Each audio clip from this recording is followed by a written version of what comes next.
MP study YouTube channel पर आपका स्वागत है। मैं दीपक कुमार। आज हम बात करेंगे पीएनएसटी एग्जामिनेशन की काउंसलिंग के बारे में। जैसा कि पीएनएसटी की डीएमई की काउंसलिंग के बारे में अपडेट है और कौन कौन से अपडेट है सीट को लेकर के, कैसे सीट कम हुई है और हर कैटेगरी को कितनी कितनी सीट का नुकसान हुआ है डीएमई के अंदर, और फ्यूचर में अगर मान लीजिए डीएचएस में भी कितनी सीट का नुकसान हो सकता है या सीट बढ़ सकती कम हो सकती है, वो सारी इन्फॉर्मेशन इस पर्टिकुलर वीडियो में हम देने जा रहे हैं। काउंसलिंग को लेकर के जो अपडेट है वो पूरी की पूरी जानकारी दे रहे हैं, कॉलेज वाइज सीट की जानकारी दे रहे हैं, कैटेगरीज वाइज सीट की जानकारी दे रहे हैं, और साथ में कुछ इन्फॉर्मेशन भी आपको दूंगा जब आपका कैंडिडेट लिस्ट जारी होगा तो कितने नंबर पर एग्जैक्टली सिलेक्शन हो सकता है, उसको लेकर के भी नेक्स्ट वीडियो में आप लोगों के सामने लेकर के आऊँगा। तो आज इस वीडियो में बात करते हैं काउंसलिंग को लेकर के जितनी भी इन्फॉर्मेशन है कंप्लीट जानकारी देने जा रहे हैं। अगर आप इस चैनल पर नए तो चैनल को सब्सक्राइब कर लीजिए, बेल आइकन को प्रेस कर लीजिए। साथ ही हमारे टेलीग्राम चैनल के लिंक डिस्क्रिप्शन बॉक्स में दिए हैं, उस टेलीग्राम चैनल पर अभी इस काउंसलिंग से रिलेटेड जितने भी डॉक्यूमेंट अपडेट के बारे में जो इन्फॉर्मेशन है वहाँ पर रखी हुई है। तो इस वीडियो के बाद टेलीग्राम चैनल को जरूर विजिट करिए। स्टार्ट करते हैं वीडियो को। सबसे पहली चीज़, पीएनएसटी 2022 का एग्जामिनेशन जो हुआ 21 के नाम से, उसका काउंसलिंग का शेड्यूल आ चुका है। सबसे पहली चीज़ मैं आपको बता दूँ, इंपॉर्टेंट डेट जो है तो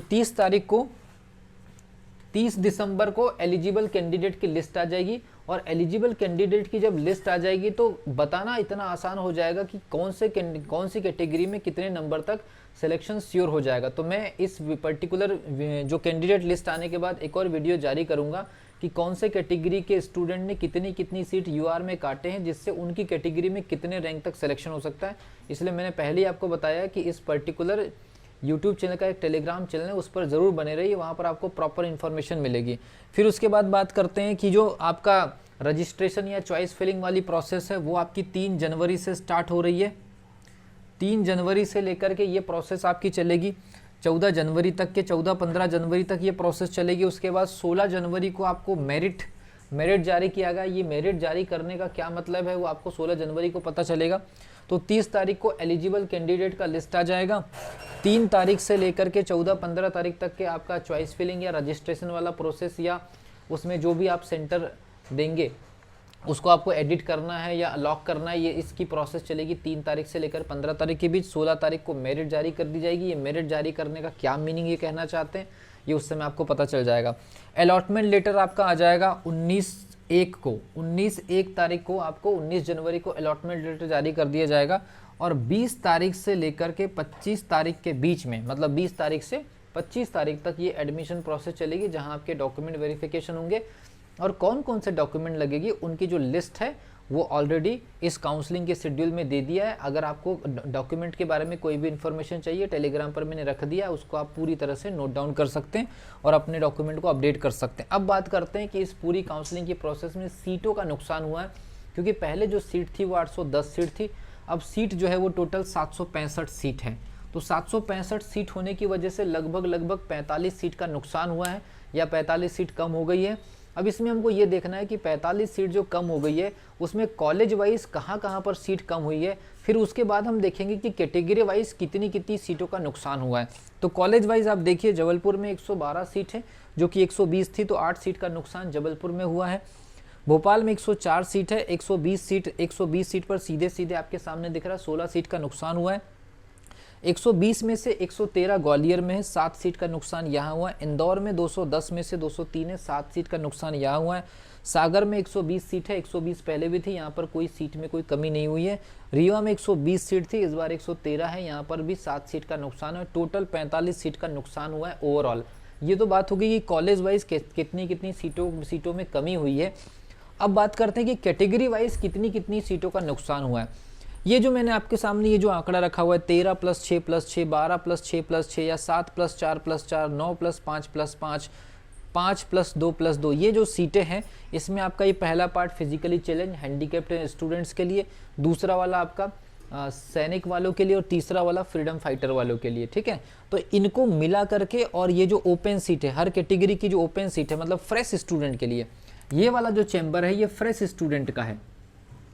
तो ये वाला जो फ्रेश स्टूडेंट वाला जो कॉलम है इसमें सीटों का नुकसान हुआ डायरेक्टली, जबकि आपका फिजिकली चैलेंज सैनिक और भूतपूर्व फ्रीडम फाइटर वाला जो कैंडिडेट वाला है इसमें किसी भी प्रकार का सीटों का कोई भी नुकसान नहीं हुआ है। ठीक है भाई, तो पहले टोटल 219 सीट हुआ करती थी। अब आप देखिए, अब सीटों की संख्या यूआर में यूआर में पहले जब आपका रूल बुक था उसमें 219 सीट थी, अब जो सीटों का नुकसान हुआ है वो 182 और ये आपके कितने हो गए 25, 182 और ये 25। अब ये सीट हो गई आपकी टोटल कितनी, यूआर की हो गई है 207। तो देखिए 200, अगर हम बात करें फ्रेश स्टूडेंट की, क्योंकि ये सीटों में कोई नुकसान नहीं हुआ है, जो आपकी फिजिकली चैलेंज और सैनिक और फ्रीडम फाइटर, इसमें किसी भी कैटेगरी में कोई नुकसान नहीं है। जो फ्रेश स्टूडेंट की सीट का नुकसान हो रहा है, तो पहले लगभग वो सीट 193 थी, अब 193 से वो 182 हो गई है। कुल मिलाकर के घट कर के जो सीटों की संख्या हो गई है वो 219 की जगह 207 हो गई है, और फ्रेश स्टूडेंट जो पहले 193 थे वो 112 हो गए, मतलब फ्रेश स्टूडेंट यहाँ पर 11 कम हो गए। यूआर में कुल मिलाकर के 11 सीटों का नुकसान हो गया है। यूआर में 11 सीटों का नुकसान हुआ है, तो सीधी सी बात है ओबीसी में भी लगभग 11, 12 या 10 सीट के आसपास नुकसान हुआ होगा।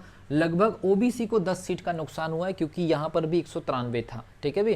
तो यहाँ पर 193 था, 193 से सीधे वो 182 हो गई, तो 219 सीट यहाँ पर भी घट करके कितनी रह जाएगी, क्योंकि यूआर और ओबीसी की संख्या बराबर है, तो ये भी रह जाएगी आपकी कितनी, 207 सीट के आसपास। इनको आप ऐड करके भी देख सकते हैं, 183, 12 और ये आपका 12, 12, 24 और 183, 207। उसके बाद बात करते हैं, पहले एससी कैटेगरी की 129 सीट थी, ये आप देखिए 8 ये हो गई, 8 और 7 15, 107 और 15, तो 122 सीट हो गई। तो अब आप देखिए कि पहले जो सीटों की संख्या थी वो 129 थी, अब सीटों की संख्या रहेगी 122। तो मैंने आपको पहले भी बताया कि इस कैटेगरी में भी या किसी भी कैटेगरी में भूतपूर्व सैनिक या फिर जो एक्स्ट्रा जो आपके पीएच है या इसके अलावा फ्रीडम फाइटर की सीट में कोई नुकसान नहीं हुआ, तो जो प्योरली सीट का नुकसान हुआ है वो फ्रेश स्टूडेंट का हुआ है। तो 129 से लेकर के 122 सीट हो गई, तो लगभग 7 फ्रेश सीट एससी कैटेगरी की भी कम हो गई। 162 सीट टोटल एसटी कैटेगरी की थी, 9 और 5 और 5 अगर इनको आप जोड़ेंगे तो ये हो जाती है 19, 19 और आपका 134, ये हो जाता है 134 और आपका 19 लगभग 153, और लगभग पहले आपकी 62 सीट थी, अब 153 सीट रहेगी। तो 153 सीटों में अब 162 में आप देख लीजिए अंतर, 9 सीटों का नुकसान सीधा यहाँ पर भी हुआ है, 9 सीटों का भी सीधा नुकसान हुआ है। तो एसटी कैटेगरी की अब सीटों की संख्या आप देख सकते हैं 153 हो गई है। तो एक एसटी कैटेगरी की 153, एससी कैटेगरी की 122, 207 ओबीसी की, यूआर की 207, और सीटों का नुकसान भी मैं आपको बता दे रहा हूँ, 9 सीटों का नुकसान आपका यहाँ पर एसटी कैटेगरी को, लगभग अगर हम इसको देखें तो ऑन एन एवरेज आपका 7 सीट का नुकसान एससी कैटेगरी को, 10 सीट का नुकसान ओबीसी कैटेगरी को, और 11 सीट का नुकसान यूआर में। उसी प्रकार से ईडब्ल्यूएस का चेक कर लेते हैं, ये आपका हो जाएगा कितना, 9, 67 और 9 आपका हो जाएगा 76। अब ये 81 मतलब 81 सीट पहले थी, अब हमारे पास में टोटल सीट हो जाएगी 76, लेकिन फ्रेश 76 आप खुद देख लीजिए, 5 सीटों का नुकसान हो रहा है ईडब्ल्यूएस को।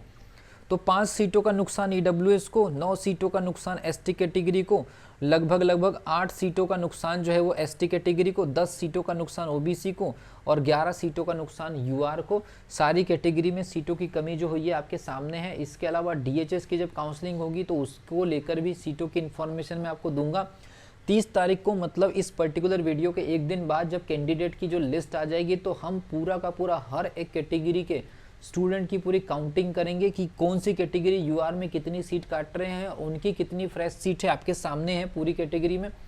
तो अगर आप मान लीजिए आपके पास में अपनी मार्कशीट रखी तो आप अपनी मार्कशीट हमें भेज सकते हैं पर्टिकुलर नंबर पर, डिस्क्रिप्शन बॉक्स में नंबर है, और आपके रैंक के आधार पर हम एग्जैक्ट आपको बता देंगे कि आपका अलॉटमेंट लेटर आएगा या नहीं आएगा अगर आप चॉइस फिलिंग कराएंगे, और आपके जो हमारी सीटों की संख्या उससे कितने नीचे जा सकता है, 10 सीट 15 सीट कितने नीचे जा सकता है, उसके बेसिस पर भी आपको कंप्लीट इन्फॉर्मेशन देने की कोशिश करेंगे। डिस्क्रिप्शन बॉक्स में जो मोबाइल नंबर दिया है, इस पर्टिकुलर मोबाइल नंबर पर आप अपनी मार्कशीट भेज करके अपना कम से कम सिलेक्शन को लेकर के पूरी राइट इन्फॉर्मेशन ले सकते हैं।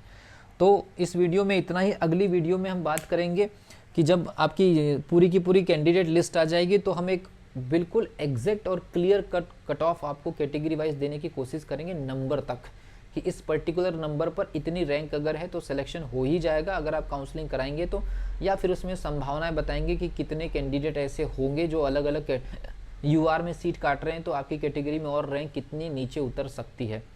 तो बने रहिए इस पर्टिकुलर यूट्यूब चैनल पर। मिलता हूँ अगली वीडियो में, तब तक के लिए wish you all the best.